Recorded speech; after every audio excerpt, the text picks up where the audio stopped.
Well, aloha kakahiaka and welcome everybody. Today is April 16th, 2021, and this is the pregame show of the Aloha Friday Hawaii Real Estate Show. I'm your host, Peter Kay, and we are warming up our microphones, warming up our audience here. We've got Heidi Heidi Dollinger, who's with us from the Big Island. We've got Scott Startsman, who's with us from Oahu, and we've got Dylan Nonaka, who is with us from the Big Island. So we we're going to warm up our microphones over here. Heidi, you were the first one in today's studio. How are things out in Maui? What's the coffee? And is that a Maui? Is that that's a black pearl necklace, if I'm not mistaken, correct? What's up, Heidi? It's just a beautiful day here on Maui, super clear. If I wasn't here on the show, I'd probably be jumping in the ocean right now. It's a great day. But I did get to go to my favorite coffee shop, and I'm drinking Yellow Katura coffee. It's delicious, and I'm excited to be here with everybody. Yellow Katura, what is that? What is Yellow Katura? It's one of the Maui coffees here. It's just really, really smooth and flavorful. It's one of my go-tos. Awesome. Yeah, it is a gorgeous day today. I'm looking right out my window there, and it's fabulous. Scott, we can see part of the gorgeosity behind you. It looks like a nice haircut as well, if I do say so myself. Scott, what's going on? What's the Aloha shirt? How's it going? Yeah, it's been so crazy. My hair got out of control. I didn't even have time to go to the grocery store get a haircut. So I finally snuck one in. But I was gonna say, wait. Do you get your haircuts at the grocery store? Is that what I thought? No. I heard you say? Oh, okay. But both essentials I wasn't able to get to for a while. It was my refrigerator was empty. It was eat out all the time because I've been so busy working. I haven't had any time to go to the grocery store. So I was able to sneak in a haircut. Finally, I needed it. It was getting out of control, but. Got my second cup of coffee with my Waikiki coffee mug here, and 73 degrees. We're in that springtime period here where the temperature is perfect, the weather's perfect. Yeah. You can sleep at night with the windows open. And you just feel it feels great. You wake up during the day. It's not uncomfortable at all. It feels so good. I've been able to get in the ocean the last couple of days and swim, so it's been feeling really good. Yeah, I can't go wrong with that. And Jim is with us. Jim, I've got your slide ready for you. The question that you put in, we'll be covering that in a second. But welcome, Jim, our reliable audience there. Dylan, give us the report from the Big Island there. I got Humble. I see Humble above you there. That's good. Humble Dylan, go for it. Unmute yourself. It's only half of it. It says "Stay hungry, stay humble." That's the whole thing. Maybe a closing thought today, but no, it's beautiful over here too.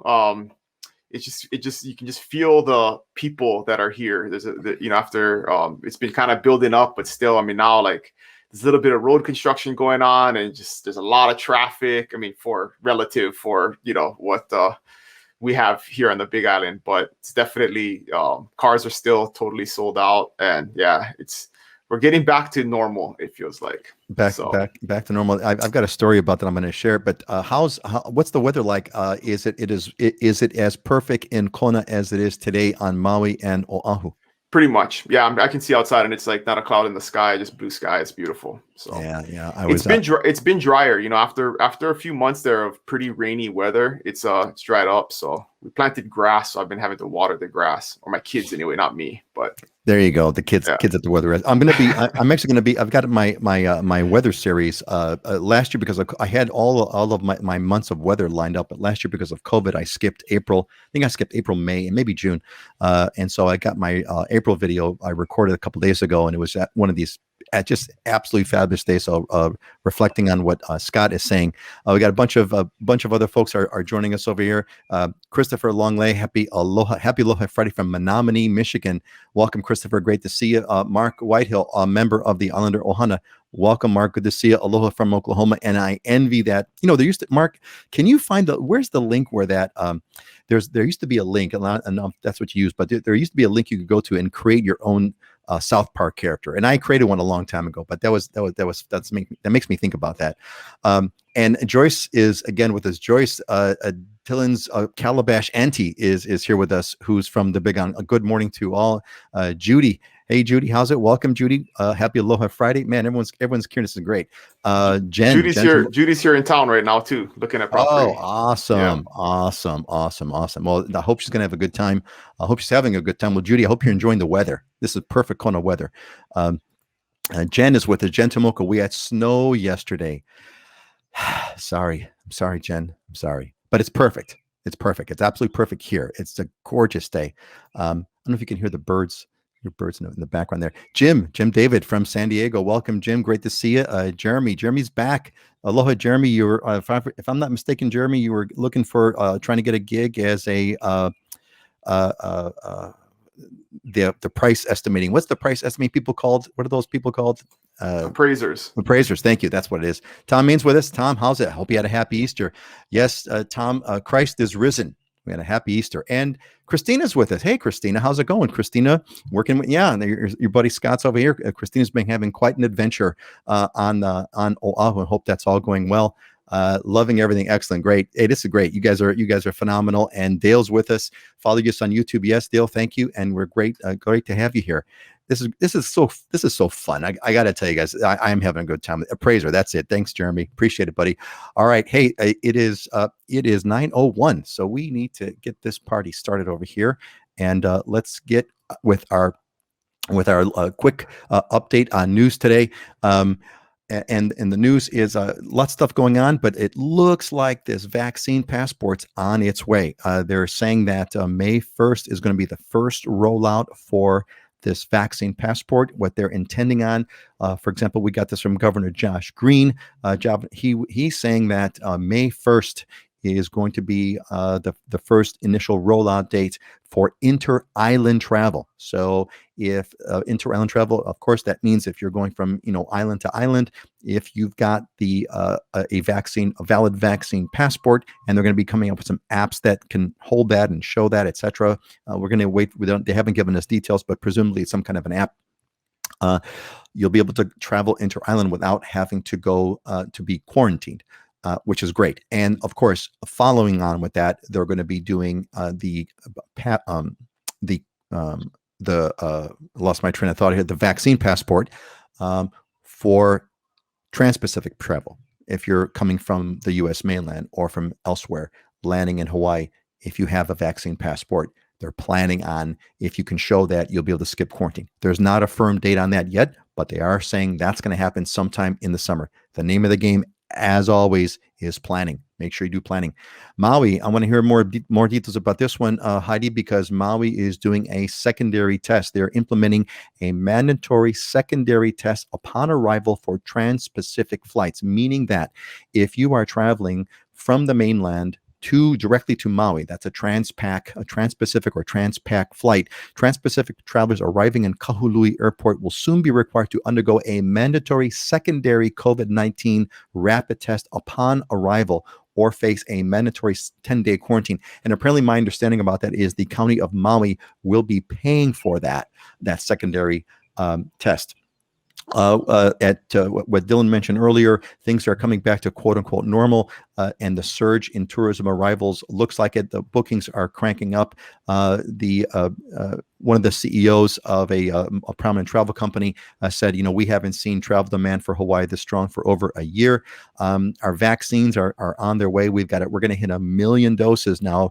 I think Hawaii's population is, 1.4 million people in the state, if I'm not mistaken. I could be wrong on that, but that's about right. Someone do a Google search and throw that number out to me, but I think that's about right. And we're going to be crossing over that threshold. And you look at my graphs over here on the right-hand side, those graphs are, the top one is the cases and the bottom one is the fatalities. And you can see that looks like the fatalities are not tracking anymore with the cases. We'll see how that goes in a little bit more time to kind of verify that to see. Final story here. Residents take back the beach. So what's going on is interesting. This is to Dylan's point that as things come back to normal, what that also means is crowded beaches. And so we residents, we were kind of spoiled because we had the beaches all to ourselves. And now that the beaches are getting crowded, apparently it's not going over so well. And Maui, there was actually a demonstration in Maui, a peaceful demonstration. Demonstrators gathered peacefully on Wailea Beach on Saturday to send a message to government and tourism officials that the tourism management is sorely needed. So it looks like we got some people that are upset that their beaches are much more crowded than they used to be, and that's kind of what's going on with that. So I think that's basically the end of the news over here. And what I like to do is maybe do a quick roundup on this, on anything news related that we have to report on. First of all, Heidi, did you catch that story about the residents, the peaceful demonstration in Wailea about, take back our beach? Have you heard about that at all? Or is there anything else that you want to report on that happened in Maui over the past 2 weeks? Yeah, I mean, it's really exciting that tourism is returning and we're welcoming back visitors. But I mean, there is some fear too, still with COVID and all these vacation rentals, they're turning over so quickly. And I mean, cleaners need a chance to go in and clean and implement all the COVID protocols and everything. So it's really kind of a balance of welcoming visitors, but also being safe and protecting the families that live here too on Maui and are out there working. And it's been such a dramatic difference in the amount of tourism from last year in the middle of the pandemic to now. So I think it's just kind of an adjustment for everybody. But for the most part, people are here and vacationing and super happy and loving it. I would say that's the majority. This secondary test could be complicated for people if they have a negative COVID test, fly here, somehow get a positive COVID test when they arrive. I mean, I'm not sure how that's going to go. So anyway, it's gonna suck if it happens. Thanks, Heidi. Scott, any news updates on Oahu, not real estate related, over the past couple of weeks that you wanted that I missed on, or that you think are significant to report about? I don't think newsworthy. I mean, when I was looking, I think we're about 40% of where we were pre-COVID as far as number of tourists coming here. That's what I've heard too, something like that. But man, it feels busy when I'm out and about, and even the traffic. I mean, I had someone I'm working with. We were showing out on the Leeward Coast, and it took an hour and a half to get out there the other day just for the showing appointment. So traffic's back. The locals are back to work at a more regular pace. Construction's picked up. Tourists are here, so it feels almost normal at this point. From that capacity of busyness and traffic patterns. I mean, I think, when you have it where basically Waikiki goes from ghost town, nobody there, just like, it's like one of those, dystopian kind of flicks, right? Where, everyone's dead. I shouldn't even say it that way, but where everyone's gone, and now all of a sudden 40%, it's packed. Dylan, any news on the Big Island that you want to report on that occurred over the past 2 weeks?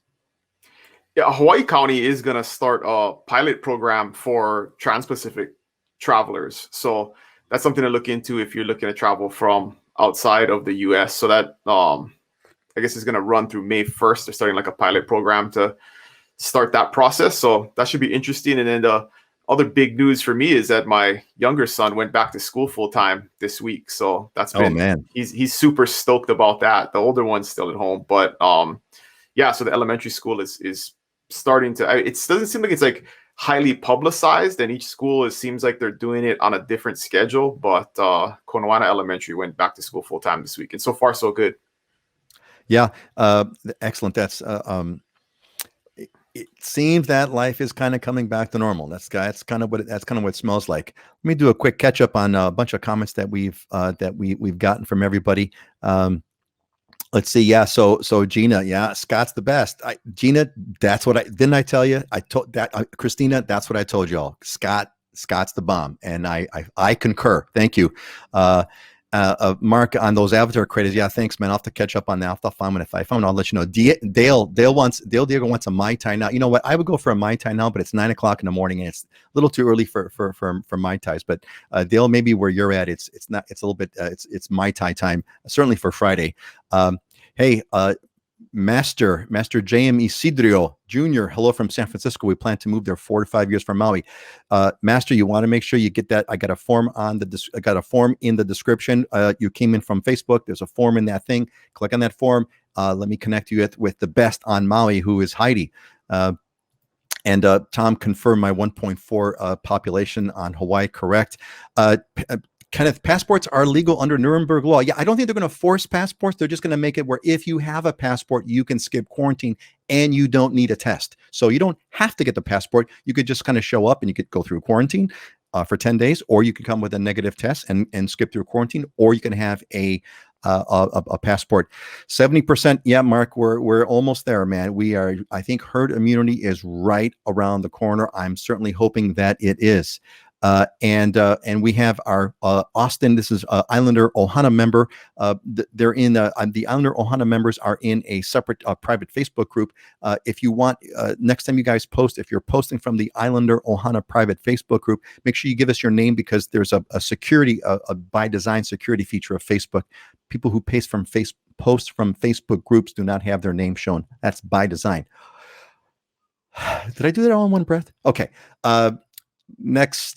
Next up, what do we got here? We've got our real estate market update. So let's kind of roll through kind of what's been going on. Now, it's week after week after week. It's been crazy. It's been wild. The market's going nuts. We know all that. Give us something new about what's kind of happened on the market. Let's go down up. We'll go Dylan, and then Scott, and then Heidi.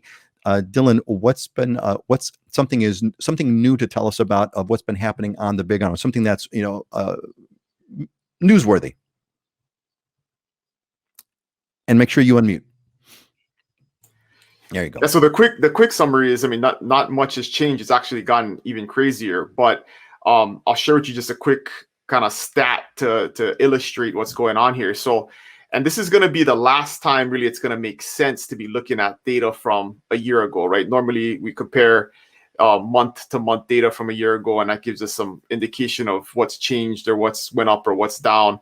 But if we look at March of 2020, which is the last month really where we had normal data, because after that, everything shut down and people stopped coming. But those were 2 months where January and February, those deals went in under contract. So March closings were still kind of reflective of a normal, normal time. But back in March of last year, there was about 3,500 properties on the Big Island available, and there was 754 in escrow or under contract. And today, in March of 2021, there are almost 1,600 active listings, so less than half of what there was a year ago. And there are 1,631 properties under contract. So there is one property under contract for every single property that is available. And that includes every single property in Ocean View and Lower Puna, the 1 acre, $10,000 lots where there's hundreds of them available. So this is crazy. I mean, it's like a 1-to-1 ratio right now of properties that are available versus properties that are under contract. That is. I think the word is, and Judy, who's a member of the Islander Ohana, bananas, and that's the word that you've used in the past. And Judy's definitely experiencing that. I mean, we're trying to look at houses, and it's like as soon as something comes on, we try and schedule an appointment, and then it's under contract before we can even get there. 24 hours later. So it's pretty frustrating. Bananas. Yeah, thank you, Judy. Well said. And Kinaya, awesome. Welcome, Kinaya. Kinaya is also an alumni member of the Islander Ohana. She has gone through the five cohort meetings, and great to see you, Kinaya. And Kinaya will be, hopefully we're going to be doing a meetup. Haven't planned the exact date yet, but we're going to be doing a meetup on Oahu in June for Islander Ohana members and alumni. And so I am looking forward to that. I think Mark, one of the alumni, Mark, had an idea that it's a long story, but we're going to have chocolate shakes at Baby Makapu. There's a story behind all that. But anyway, let's see what else we got over here. So yes, great. Definitely good. My master for sure. We'll hook you up with Heidi for sure. Yeah, Kinai, if I can find a car, the car thing is just more bananas on cars. Turo, right? I mentioned Turo. Kinai, you'd be curious if you found anything on Turo on Oahu. Dylan, be curious. Did you ever rent your car? Dylan, you were talking about renting your car with Turo. Whatever happened with that? I did not, mainly just because I don't have the time to set it all up, and it's probably a bad excuse. But yeah, I have not. But I do have a spare car just sitting ready to go. Well, not have the time is a euphemism for it means I'm too busy making money in another way. It's not worth my time to. That's what that really means, which is great. And it is nice to hold on to. So when friends visit and they're having issues, I can offer a car to them. So that's one of my disincentives. Is that's more important to me, is to have it available for folks if they're visiting and they can't find a car. So yeah. But I did check on Turo, for example, and there's people on the Big Island that are renting out their cars like yours, and they're $300 a day. So Dylan, you must be very successful if you don't have time for $300 a day to rent out a car that you're not using. I say God bless you. That's what I got to say. Yeah. So can I be curious about that? And Jessica is also a alumni of the Honor Hunter. Ready for the meetup, right, Jess? And we're looking forward to that. Jessica is also coming to Oahu, but going to be there in June. So that is actually going to be fun. I am really looking forward to that. Kind of losing my place over here. So who's up next? Heidi. What's up with is it Heidi's turn? Let's see. Yes. No, wait, it's Scott's turn. Scott, give me what's going on. Give us some news of what's happening on Oahu, real estate wise. Yeah, so I got some new stuff for you. So, I've been talking about condos, right? I've switched from single family homes to condos, and for a reason. So, condo sales, if we look this month versus previous, are up 53%. The number of sales compared to the same time last year. Price is up 3.7%. But pending sales, meaning number of escrows, are up 70%. So the movement is happening. I've been talking about it. I see it. It's happening to the condo side now. It's bananas and crazy in the housing market, but it's starting to move to the condo side. But the interesting thing is, and Dylan was just talking about that, talking about the number of available properties. There's 1,348 condos on the market. Last year, there was probably 1,600. So we're not that far off from where we were in kind of a normal marketplace, or where we were last year, which was kind of more of a normal marketplace. But the inventory is going to start to shrink. The number of sales are increasing. Prices going up in condos. And that coincides with the tourists coming back. So, keep an eye on that. That's what's going to be going up. I mean, the single family home side is up 20% in price. So that area is just absolutely bonkers, and now people are starting to move to the condo side, and I'm seeing more and more strength in the condo side, but you do have options in the condo side. Excellent. Scott, thanks for that update. Again, what this is, if you've been regularly watching the show, you've heard Scott say this, that once the single family home market kind of got sort of taken up, and condo was going to follow, and condo is now following. Heidi, give us the Maui update. Well, it seems like buyers are becoming more motivated. Sellers are becoming less motivated. I reached out to some people who were talking about selling last year, and now their feeling is everything's going great, not going to list the place. Just some market data on Maui. So comparing first 3 months of last year, 2020, which was a pretty good market, to first 3 months of this year, 2021, number of condos under contract has increased 127.4%. Single family homes under contract has increased 61.8%. And I'm sure that number would be higher if we had more inventory. So when we're saying bananas, I mean, everybody's just working in the real estate industry. I mean, whether you're an appraiser, escrow person, realtor, there's a lot going on. But one thing I did want to mention is, just because the market's crazy doesn't mean every listing you should pay above full price for. So that's where I think it's really important to connect with a good realtor. Of all my escrows right now, I mean, there's still, most of them, there is some negotiation in price. I mean, there are times when it makes sense to offer way above asking price, but there's also times when it doesn't. So anyway, just because the market's crazy, don't go crazy yourself. Don't go crazy. And that's almost a closing thought there. Don't go crazy with the crazy market. Excellent. Thank you, Heidi. You guys are great. There's like all kinds of fun comments that are coming in. Let me kind of get a few over here. So we've got let's see here. So Marcus, what percentage of people are having to offer above asking price? Everybody or just a few? Well, to your point, Heidi, I guess not everybody, but what's the general feeling on that? Here, let me ask you this. What percentage of homes are selling at asking price? Anything above zero? Is anything still for asking price? Scott, go ahead. So the number that I've been looking at is that it's 60% of the homes are selling above asking on Oahu.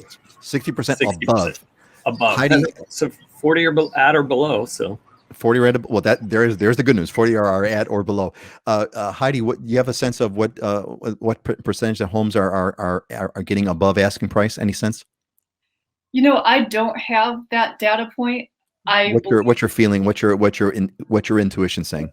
Less. I mean, it's less. There's still a lot of properties that are closing right now below asking, but then there's also situations. I mean, I've been in representing buyers in a couple multiple offer situations where they made an offer 80,000 above asking price and didn't get it. So, I mean, it depends. It depends on the situation, and it's important to assess what the situation is on the particular listing or market you're in, and then make a decision from there. So, Dylan, what's the ratio that you would throw at? So inside baseball for this stat, which is a hard one to nail down, is that so average right now with what the stats are showing is 98%. Average is 98% list to sold price. So people are almost getting 100% on average of what they're asking. But the inside baseball on this is a trick that realtors use is if they get a property under contract over list price, they change the MLS list price to what the contracted price is because it helps with appraisals in this crazy market. Because the appraisers are going to look at what you listed it for, what you're under contract for. It's one of the things that they're factoring in. And so what people do sometimes is they will, after the fact, after the property goes under contract, change the MLS list price to what they're under contract for, so it matches up and it doesn't look like it's 50,000 over asking price. And sometimes that helps with an appraisal. So sometimes a stat doesn't always reflect exactly what was going on at the time of the contract negotiation because they'll adjust that after the fact. Inside baseball. Yeah. Love the inside baseball scoop. But I would say in general, just my feeling is if the property is priced properly, it does sell for over ask, but there are people being crazy and being super ambitious and putting a house on that's worth $650 for $800,000, and it does sit there because, I mean, no matter how crazy the market is, buyers aren't going to grossly overpay. So they're not that crazy.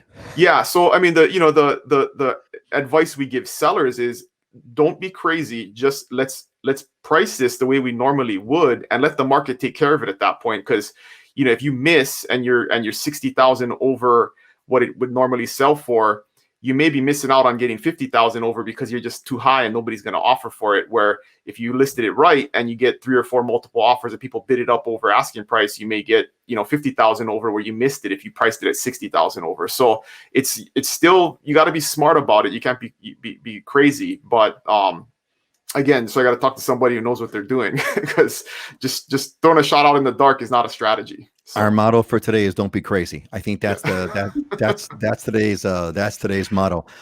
Hey, Scott, we had a question from our good long-term friend Jim asking about Kakaako condos. How are those doing? Availability in the general. First of all, what's the availability like with the Kakaako condos, and is there a price? Is kind of a price range that you can speak to, Scott, to address Jim's question? Yeah, it's actually interesting because I've been keeping a close eye on Kakaako, Ala Moana, and Waikiki just because that's been a different segment for a little while, and I knew things were shifting, so I pay closer attention to those when I do see that shift. There's 150 units in Kakaako alone that are on the market for sale right now. 85 are in escrow, and 220 have sold in the last 6 months. So plenty to choose from, and there's a lot of buying and selling activity that's going on there. The lowest sale was roughly 400,000. That's basically going to get you a studio, maybe a small 1-bedroom. And the highest sale was over 10 million, which is going to be a penthouse unit in probably Ward Village or close to a penthouse unit. But 670,000 is the median price in the Kakaako area. 670. Okay. So quick summary answer, Scott, is I see 670,000 is the median price, which means half sold above and half sold below, and there is availability. So Jim, you've been with us for a while, buddy. Make sure we make sure we connect you with Scott so you can kind of get your process. You can get going over here. Let's see. We've got a couple of follow-up comments over here. So Michael says, "Hey Dylan, we should warn visitors. We should warn visitors to Hapuna Beach." Which Michael believes is the best beach on the Big Island, that they occasionally have little mini tornadoes. Almost got my head cut off by a beach umbrella flying into my face last Thursday. Oh, the old Hapuna Beach mini tornadoes. Dylan, you want to, what's your experience, Dylan? What's going on with Hapuna Beach? I was on Hapuna once or twice. The weather must have been more perfect. Didn't have the mini tornado. Have you ever experienced that on Hapuna? It does weird stuff because it's really windy out there, right? That's the north side of the island. So we've talked about that before, how the north and south sides of the island have that weather wrapping around. So right, you do get little weird phenomenon like that, and water spouts too. You'll see the tornadoes in the water, which is a pretty cool thing. But yes, that does happen, and it can cause chaos with beach umbrellas. Watch for flying beach umbrellas. Kenai is going to be doing a tour. What's kind of pricey? Beyond the bus. Well, you can't beat the bus, man. Bus pass. You can get around the island. You got time to kill. You'll be riding around in style. The big yellow, well, we used to call it in Chicago, it's called the big green limousine. The buses in Chicago were green, but here I guess it's the big yellow striped limousine. That's just not going to work. Charles is in escrow on a home in Oahu. Okay, good luck, Charles. I know Scott, if you're working as Charles, I don't know if you're working with Scott or not, but regardless, hope your transaction goes well. Jeremy, I'm assuming he's commenting on Dylan's comment about changing the listing price, the inside baseball, and it does drive them crazy. So yeah, I'm sure. Jim, you got it, buddy. Scott's the man, and time is right. Well, there you go. That's it. Well, then make sure get Scott on your team. So here's a question from Master. Can you ask Heidi what is the range for a single family home, 4 to 5 bedroom on Maui? I'd like to get a number so I know what to plan this. Heidi, how would you answer Jim's questions for a single family 4 to 5 bedroom home on Maui? Median price, kind of average price, etc. What do you think? Well, the median price right now for a single family home on Maui is $952,000. And I would say the average home doesn't have 4 to 5 bedrooms, more like a 3-bedroom. So you're probably looking at, I would say, $1.5 million plus for something like that. And it depends. I mean, it depends on the area. There's always factors, but if you're going to if you want a number to plan for, right, you want to kind of have about a 1.5 ready to get that single family home. Is that right, Heidi? Yeah, that would kind of be starting. Got it. Excellent. Jim David, I got your question about assisted communities. We actually have a segment in the show. We'll be talking about that. So I'm going to hold on to that. All right. I think we've covered our stuff on Maui, on real estate. Let's get on to our kind of big topic, our Hawaii topic for today, single income living. So there's a big topic over here. I want to kind of get everyone's feedback on this. So this is from Bailey, who's from Utah, northern Utah. And Bailey says, in the future, hopefully in the next 2 to 3 years, I am planning on moving to Hawaii. I would be going by myself. I would love advice on living there with one income. Thank you. So I think what I wanted to do today is to leverage on this because I came here completely by myself. Didn't know a soul when I landed on Oahu. Scott, you also came here somewhat by yourself, but you have family on the Big Island. Heidi, you kind of came here by yourself in a way. Dylan, I guess you were born here, so you're outside this conversation, but I want to hear some feedback. So, what kind of what would you say to Bailey? What kind of, based on your experience, and Heidi, let's have you start with this. Just based on your experience, what kind of advice would you give to Bailey, who's going about it alone? What kind of advice would you give to Bailey? Well, I mean, everybody's so different as far as what you need with financial security and a living situation. When I moved to Maui, I mean, I was on my own. I had no job.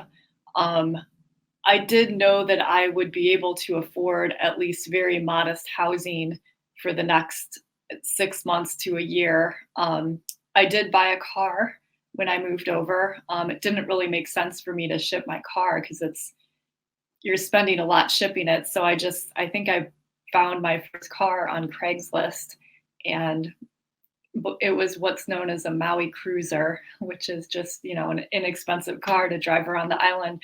And then AKA a beater. I was able to enjoy about 6 weeks of vacation, early retirement, and then I had to go out and get a job. And I guess I had confidence in myself that I was going to go find something. And my first job was actually working at an art gallery where I sold antique maps. And it was not a high paying job, but it was pretty fun, and just went from there. So what would be if you were to summarize, what would be the headline, as far as you know? What's the headline thing, the one thing that you would kind of give Bailey as far as the advice of moving to Hawaii by themselves? Well, I mean, I can only speak from my experience, and being able to pay for a place to live. And the first place I lived was very modest, but I could easily afford it. And you do need a car to drive around. I mean, those are the basics. And then food is food. I mean, there's not too much else you need. But I mean, I'm not sure if you have a job you're moving with and working remotely, or if you're getting a job. Everyone's different. I mean, everyone's different. So that's kind of different. I mean, when I made the move, I was pretty conservative about what I was spending, because I wanted to, just make sure I liked it here and get used to my lifestyle. So I pretty much just found a really affordable place to start out, and that worked well for me. Scott, what's your take? You came here by yourself, but you've got family here, right? You have family on the Big Island. How does your story unfold, and what advice do you have for Bailey? I mean, I ended up with a beater here too as well, and I actually loved it. I had this teeny little Nissan pickup truck that was covered in dirt, dust. It had dings, scratches, the whole 9 yards. I ended up collecting sand from pretty much every beach on the Big Island, because wherever I would go, I didn't care. I'd get into the car with my feet all sandy and stuff, and you could see through the floorboards. But I loved it because you didn't really care. It was more about the beach vibe and being relaxed and laid back. And I'll never forget Big Wave David, the seafood bar. I locked my keys in the car one day. He goes, "Kid, you could leave that thing running with a full tank of gas and the windows rolled down, and nobody's going to steal that thing." So, I mean, the beater is definitely a great way to go, because, you can have a lot of fun and enjoy Hawaii. But the biggest advice I'd probably say is get involved in the community, because we are so distant from the mainland. You are going to be further away from family, totally different culture, different environments, as close to living in another country as you can get without getting outside the U.S.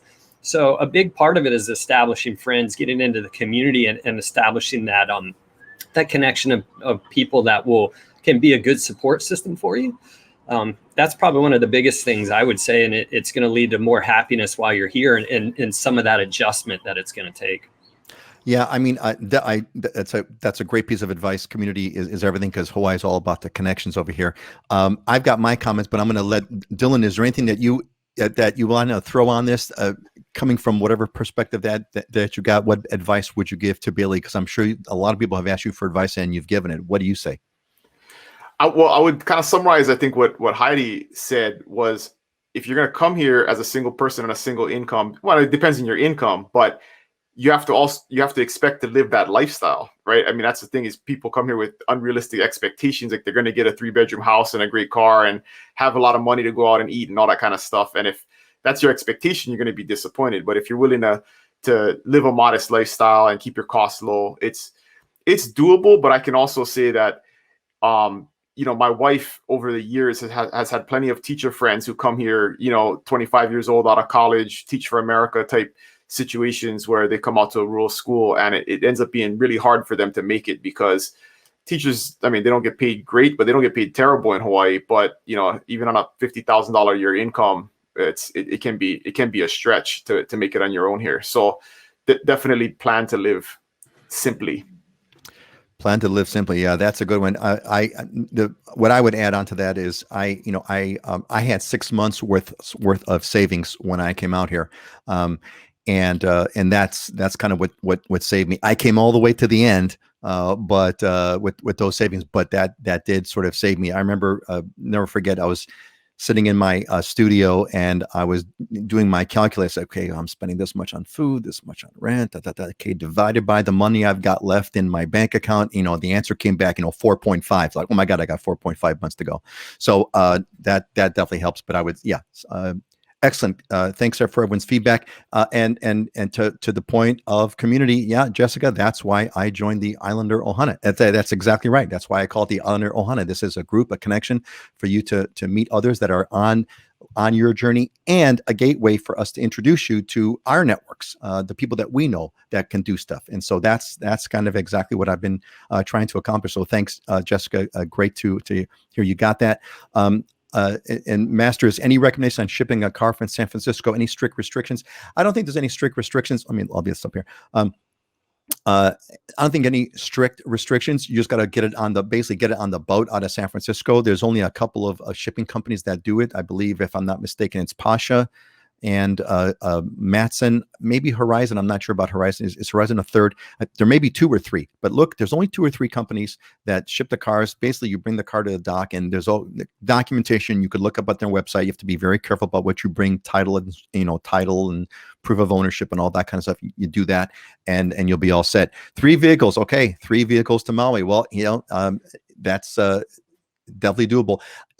When you ship to Maui or any of the other islands other than Oahu, you got to go through a 2-phase shipping. There's no direct sort of shipments to the islands of our cars go. So the cars first go to Oahu, and then you get on another ship, a barge, Young Brothers, who has, I believe, the exclusive contract on all the islands. You get on Young Brothers, and that'll take you to Maui. So planning is the word. Young Brothers is the company that will take you to the neighbor islands, and you can pick from those 3 that I mentioned earlier. Joyce shipped the car to from Oakland to Big Island. It's less than $1,200. Easy, right in Hilo within 10 days. Joyce, that's awesome. And Joyce used Matson. To get her car to the Big Island. Excellent. I think that takes care of that. Let's see what we got over here. What's up next? So, look, if you're not already in the, we talked about Ohana and about community. Are you in the Ohana? Are you on the newsletter? If you got here because of a notification in the newsletter, you're in. You're in the extended Ohana. There's the Islander Ohana, which is a focus group, a private group, which of course you're going to be able to join when the cohorts open. But I want to make sure, if you're not in the Islander Ohana, if you did not get an email that drove you to the site today, make sure you click on the description. There's links in the description. Signed up and get on the get on that list. Okay, and then Master, you are very welcome. Let's see. I got a question over here. Let's hit this one on veterans benefits. So Dylan, this one's for you. I think you'll be best to answer this question. So this is from Kev. And Kev, he's a U.S. and Canadian, and he says, I see a few benefits for veterans in Hawaii. Can Dylan speak to them at all? Are there any limits on property tax discounts, for example, any VA perks or problems? There's a lot of retired military in Hawaii, and so I'm looking at this as a life option. And Kev also, Dylan, thank you for your service. And if still accurate, continued service. Yes, Dylan, thank you for your service. You want to speak to Kev's question about this? Sure. Yeah. Thanks for the question, Kev. If you're 100% disabled, I believe there's a additional property tax exemption. But if you're an owner occupant, and then there's also age discounts, so you're going to get those regardless if you're a veteran or not. Obviously, the VA loan is a very good benefit to use. Honestly, in this market, it's almost a disadvantage though, because if you're doing a very low down payment loan program, whether it's VA or USDA or FHA, it puts you kind of at the back of the pack in terms of a multiple offer situation where cash is going to be first, and then the highest down payments are going to be next, and then those low down payment loans are going to be on the lower end. So in this market, it's not always a good thing if you're looking at it from a competition standpoint. There is a lot of retired military in Hawaii, but one thing to consider is that all of the military facilities are on Oahu. So if you live on a neighbor island, Maui, Kauai, or the Big Island, we don't have any VA hospitals. We don't have any commissaries or PXs or anything like that. They're small military installations, but they don't have the those other benefits that are usually one of the best things about having a retired ID is you get all those other benefits. So that's one thing to consider. And Dylan, just to clarify for the sake of our audience and for Kev, number one, thank you for your military service. And are you still in the military? And if you are, what's your current status that you're able to disclose? Yeah, no, I am. I'm in the Army Reserve now. I was on Maui this past weekend with my troops. I have a platoon in Maui, a platoon in Oahu, and then the headquarters is here in Hilo. So I'm just coming up on the end of my time as a company commander for that engineer company. So it's been a great run, but it's our time is limited and how long we can stay in certain jobs. So I got to move on here shortly in the next month or two. But what was it? Was that the question, or was it another part of that? Okay, that was the question. I thought there was another part of that question. Yeah, no, that was the question. Yeah, thank you. If you're, he was asking if you're still in service, and I kind of wanted to give you the opportunity to kind of share where you're at. The other thing about VA loans that I always remind people of is that you have to have a very conforming property to easily use a VA loan. Like if the property's weird or it's got unpermitted space, or you got to have a really kind of standard property. And I've seen many the VA appraisers are much more strict than a normal appraisal would be. So I've seen many VA loans not close based on something that comes up in the appraisal. So all stuff, just expectations. And I always have that conversation with folks when they're preparing to use their VA loan is we have to take that into account in terms of what properties we're looking at and what we offer on. But I've used my VA loan. It's great. So highly recommended. Yeah. Excellent, man. I think thanks for that advice. I'm sure that's going to be helpful for the veterans who want to take advantage of that. Why don't we do this? We're about 40 minutes after the hour. I want to make sure that we've talked about that we've gone over our diamonds and deals, and if we have time, we'll go over some more questions that are coming in. So here's I really have come to really enjoy this part of the show. This is when Heidi and Scott and Dylan have put together some properties that they think are either diamonds or deals or both. And it's aspirational. It's to give you a sense of kind of what's available in Hawaii, to give you a piece of it. And let's take a look over here. We're going to start with this one. This is the Maui property. So this is, wow. So Heidi, this is Wailuku, Maui, 3-bedroom, 2-bath, 1,500 square feet, 839,000. So Master, this one's for you. Heidi, what are we looking at here? So this is an older plantation style home with an amazing ocean view. The home was built in 1951. The lot's a little over 10,000 square feet and offered at $839,000, which is below the median price point on Maui. So yeah, interesting opportunity. It has a lot of character. According to the listing agent's comments, you could possibly build an ohana on this site as well. And ohana on the site is what the term that we use for a second residence, a second unit on this property. Is that right, Heidi? Yes. Yeah. 10,000 square feet. That's a pretty good size lot for Hawaii standards. And, it's kind of funny. I look at this house and the house that we moved into 25 some odd years ago, real similar. Actually, that doorway that I'm seeing in front of us, we had almost the exact same thing that led out to our backyard. That looks like a single family home, a single wall construction as well. This is an old classic home. I hope it's in good shape. It looks nice. This is I'm going to call that, I don't know if it's a great deal or not, but Heidi, from what you've been saying earlier, you just kind of a little while ago said that, you should kind of plan for a 1.5. This is almost half that, and it's 3-bedroom, 2-bath. I think this one is for you, Master. Okay, thank you, Heidi. Let's move on to the next one over here. Here is a 1-bedroom, 1-bath leasehold Honolulu condo listed for $375,000. Scott, what are we looking at?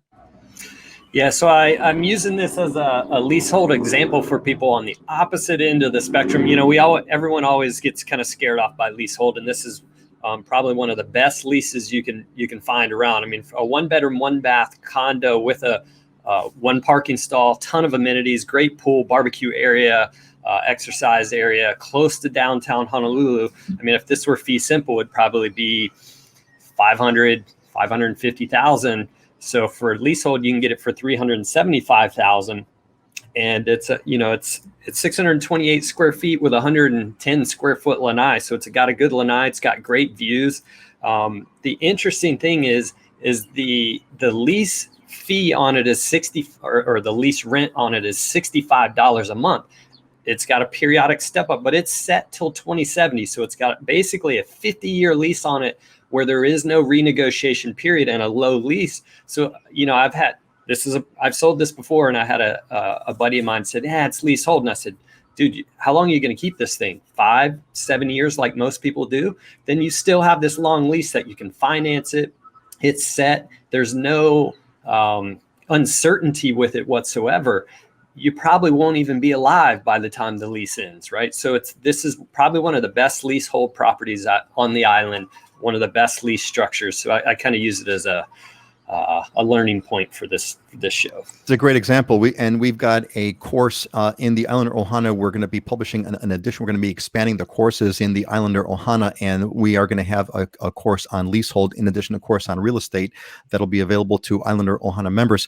I think not everyone knows what leasehold is. Leasehold, you don't actually own the property, you lease it. Kind of like the way you lease a car, but what you're saying, Scott, is here there's a 50-year lease. Is that what it is? 50 years. So this lease quote expires in 2070. If I read you right, yes. Yeah, the most important things are set lease for a long period of time. To get 30-year financing, you need 6 more years left on the lease than the length of the financing. So and this has 50. Got it. So you need a minimum 36. This has 50 years on it. And there's no renegotiation. So you look at that contract and the periodic increases in the lease rent are set. You know what they're going to be for those 50 years.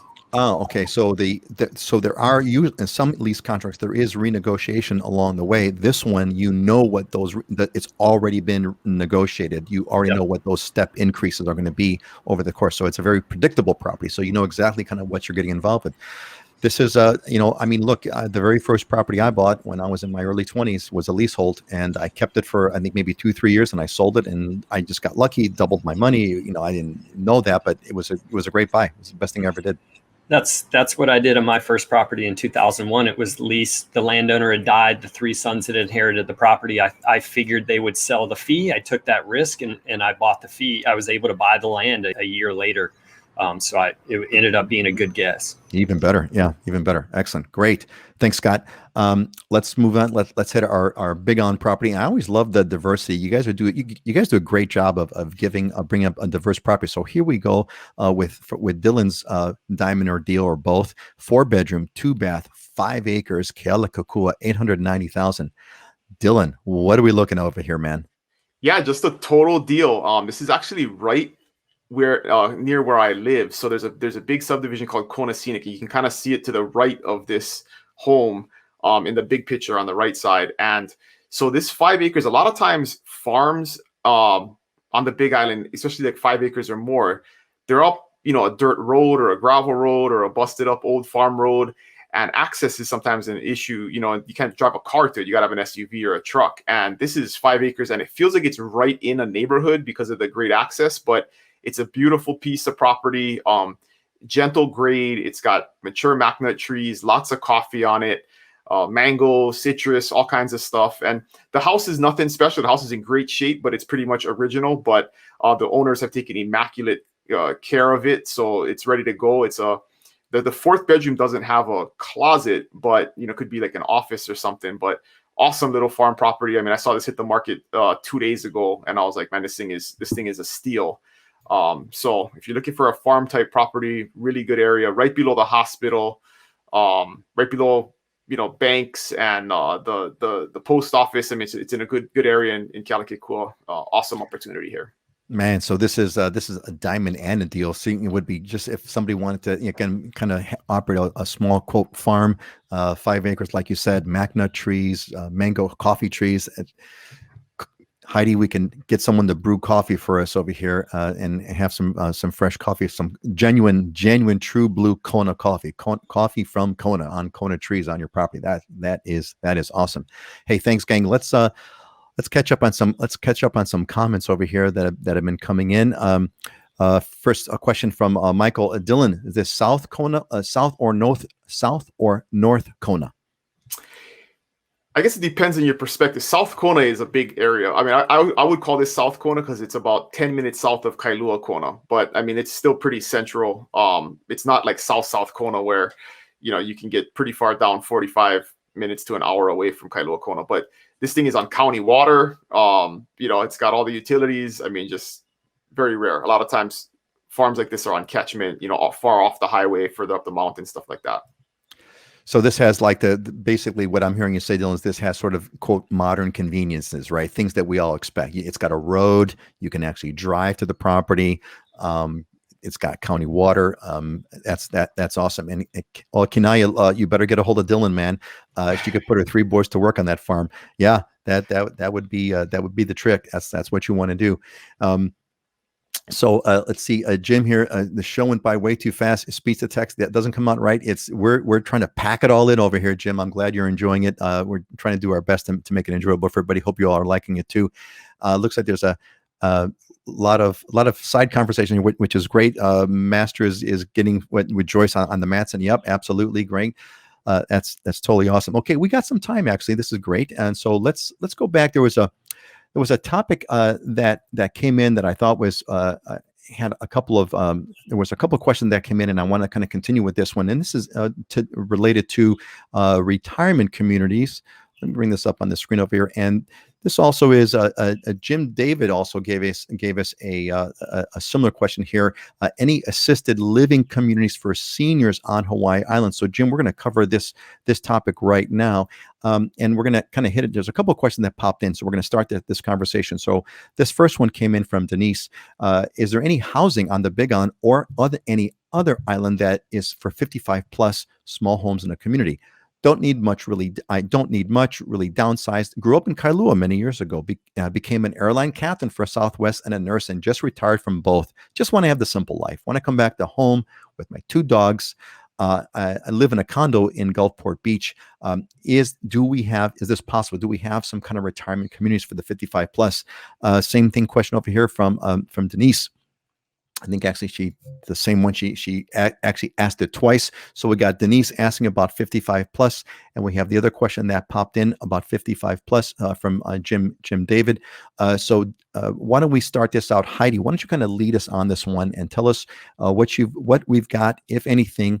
If you were, what do you say for the folks that 55 plus that are looking for a friendly type of a community? What's available on Maui?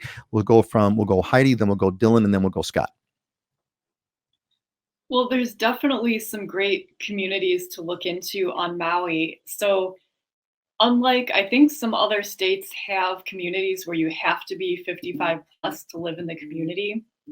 So on Maui, I'm not aware of communities that have CC&Rs or restrictions saying that you have to be 55 plus to buy here, but there's definitely communities where most people that live there are retirement age, moving to Maui, where I feel like you could definitely find that type of community, that type of lifestyle. But there's no technical rules that say you have to be a certain age to live there. It just happens to be a lot of people 55 plus live there. So basically, it's more of a demographic kind of a question, as opposed to, like you said, there's no, like, for example, there are some retirement communities on the mainland that you cannot move in unless someone in the household or both are over 50, over 55, or something like that. Dylan, how would you respond to Denise and to Jim David, who asking for stuff that's for the 55 plus? Yeah, same on the Big Island. We don't have any like exclusive like retirement type communities. We do have communities that more predominantly have retirees in them, which is kind of everywhere. But yeah, we don't have there is one like assisted living facility, which is more of an apartment complex that has different levels of care if you need kind of full-time care, or if you just need meals and cleaning taken care of and things like that. That's called the Regency at Hualalai. But yeah, no 55 plus, exclusive communities on the Big Island. Scott, what are some options? I know there's a condo builder. There's a couple of condo units that are for assisted living. Scott, what's available on Oahu? So 55 and over communities, not on the single family home side. We just don't have the land for it. If they're going to do it, they're going to go vertical. There's a couple of condo options in town, Kaneohe and Mililani. I think there's like a townhouse option, but those are kind of done in-house. Assisted living, we have plenty of options for that, but the 55 and older community components, not on the single family. They are going to be on the condo side. So I hear you say that if you're 55 over and you're looking for a retirement community, you're going to have much better, let's say, luck in looking at it from a demographic point of view, saying, hey, where are the neighborhoods where the retirees are kind of are kind of moving to? Dylan, your comment seems to indicate that it's the entire Big Island is one big retirement community. It's the resorts, right? I mean, you can park in a resort and you have all the best amenities you can possibly have, right? Yeah, that's for darn sure. And Scott, what I'm hearing you say is, if you want a strict kind of a retirement community where like you have to be kind of over a certain age, there are condo options available on Oahu, but there are no single family neighborhoods, no gated communities, so to speak, right, where it's gated and there's homes in there that are stuff like that. Excellent, great. Got a question here from asthmatic Ray. Ray asks, how are some ways to make an offer more appealing or a greater chance of being accepted? Well, offer a higher price. That's the easy one. Other than offering a price that's higher, what really quickly, let's go around. Let's go clockwise. Heidi, Scott, and Dylan. Heidi, what's one thing you would say to make your offer more appealing other than price? Well, I think understanding what the seller's looking for and what's important to the seller. There's lots of things that can be negotiated in a contract other than price. I mean, just a few are closing date. I mean, there's just so many. They're all right. Toolbox. There's So know the seller. Basically, what you're saying is, this comes down to having. This implies a relationship, meaning working with a good realtor who's got a relationship that can talk to the seller's realtor and kind of find, hey, what's the deal? Scott, do you have an example of what you can do to make an offer more appealing? I do. Last week I gave away a free tip, right, with the Ginsu knives, and this one I'm calling these my jackrabbit. But you had to order by midnight tonight. So go ahead. You do. And you'll have to on this one as well. I call these my jackrabbit tips. I think I sent all you guys that video, the two jackrabbits fighting, and that's basically every realtor trying to get their buyer's offer accepted. So my jackrabbit tip for the day is if you're able to say that you're going to make up the difference if the property doesn't appraise at the purchase price, that's going to be a significant benefit for you in negotiation. And why I like VA loans is because, yes, you can do 100% financing. There's a VA clause in the VA addendum that says if it doesn't appraise, then the buyer at the purchase price, the buyer can cancel. And I'm writing language in that more or less says buyer is exercising their option to be able to bring in that difference and will up to a certain amount or any point. And I had it on the 1.525 million transaction. We were only doing a $500,000 loan. It was a VA loan. They could go to 100% if they wanted. We had coverage on that appraisal shortage for almost $1 million. And so therefore we were able to get into first position. Jackrabbit tip for the day. Jackrabbit tip with the Ginsu knives, but you're got to order by midnight tonight. Dylan, what's your? Oh, by the way, so Choi kind of jumps in. Show is fantastic. I'm so glad you feel that way, Troy. I've got fantastic people. Heidi's fantastic, Scott's fantastic, and Dylan's is fantastic. Dylan, give us the fantastic tip. So I have a whole 5-minute video on this on my YouTube channel. I just did a couple of weeks ago, but a couple of quick tips. First one is consider writing a buyer's letter. So I had a condo that I put on the market last week, got 3 over asking price cash offers, and the one that had the most compelling buyer letter is the one that won. So it doesn't work in every case, but it's worth doing. Maybe a couple of cute pictures of you and your family, or what you're explaining how this is your dream, and try and appeal to the seller's emotions to get a competitive edge if all things are created equal. And then the other one is, we keep talking about working with a good realtor, but I have one of my agents had a listing and got multiple offers, and one of the better offers was a total mess. There was just stuff not checked in the contract. It was just a messy contract. And so if you're looking at 2 contracts as a realtor and you're advising your client, and you got to write a counter that you have to fix 15 things inside of the contract because it's just messy and sloppy, that's going to put you at a disadvantage if you're using a realtor that doesn't know what they're doing and doesn't know how to write a contract. So that's a big piece of it. And then also having that relationship, because listing agents are also advising clients. And if there's 3 or 4 different agents they have to choose from, they are going to be biased towards the agent that they want to work with, that they know does a good job, that brings qualified buyers, that is going to do their part of the, do their part of the transaction, help solve problems, all of those types of things. So those are little intangible things that you can do in order to be more competitive. And Judy, who says, I've already learned this week to listen to your realtor when making the offer. It's not all about throwing a bunch of money out there. And Dylan, Judy's working with you folks. And Judy, aren't you glad you're working with Dylan? That's kind of what it's all about. So go ahead, Dylan. And an important thing for me too is I've been losing out on a lot of offers lately, and it's frustrating. But then when I see them close, and I can go back to my client and say, I wouldn't even let you pay that much for that house because that's insane. Like, I mean, like, you cannot pay $800,000 for a house that's in a $600,000 neighborhood, right? I mean, it's just, to me, it's malpractice that realtors are doing that. But that's one of the things where, you can maybe be disappointed if you don't actually win that competitive bidding situation, but you can feel better that it was a good financial decision at the end of the day, because that's happened a lot lately as you're seeing properties close in areas, whether they're sight unseen or the buyers are not familiar with the market and their realtor's not advising them properly and letting them overpay when they really shouldn't be. And they're going to regret that in the future. So. And Judy agrees. There you go, man. That says it all right there. Thanks, Judy. Thank you for that confirmation. Sherman, aloha from Tennessee. Welcome, Sherman. We are glad that you are here. Hey, gang. That is. I think I got all the questions out of the way, actually, and it is time for us to call it to bring this to a close. And I'm going to bring up my little closing thought slide over here. We do a quick round of closing motivational thoughts or closing ideas. Let's go right down the line here. Heidi, Scott, and Dylan. Heidi, what's your closing thought for today for everybody?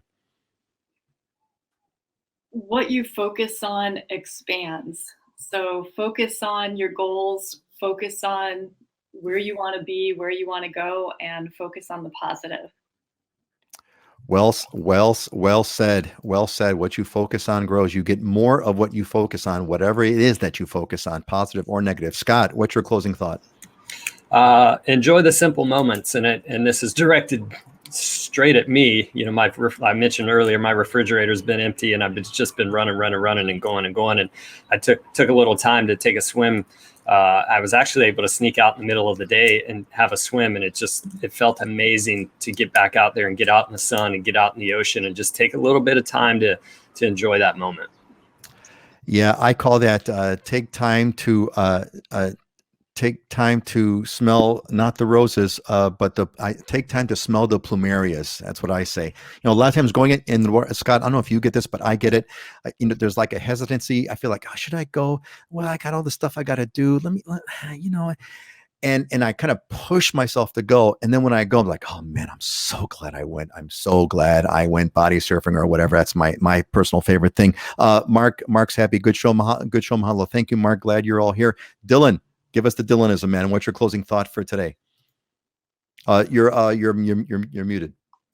I'll point to the sign on the wall. Stay hungry, stay humble. I try to remind myself to continue to work hard and strive for more, but be humble about it and be thankful for the things that you have. But it doesn't mean that you're dissatisfied if you're trying to get more. And I think a lot of times trying to get here or buy a piece of property is a big ambitious goal, and you gotta stay hungry and work hard to do that. But you always got to stay humble and remember that. My wife keeps me very grounded, reminds me that, I always tell her, most people think I'm pretty important and listen to me except for you, so. That is, I have to say, as a happily married man, we're coming up, we're going to have our 30th, we're having our 29th anniversary this year. There's one of the fabulous things of having a good spouse, a good complementary spouse, is you get put in your place, right? My joke is, I come home from work and my wife says, so what'd you do today? I said, well, I saved the planet. I saved people from disaster. I recovered some computer systems. I've helped people change their lives. And my wife would say, yeah, that's great. Now do the dishes. And so that's the way, you know, that's kind of how it all flies. All right, folks. Hope you all enjoyed it. We had a great show with you all. Great. Thank you, Heidi Dollinger from the Big Island, Scott Startsman from Oahu, and Dylan Nonaka from the Big Island. Thank you all, folks. See, Monica is my hero, Dylan. There, great show. There you go. Awesome, folks. Have a great one. Bid you all a big aloha. Hello, everybody.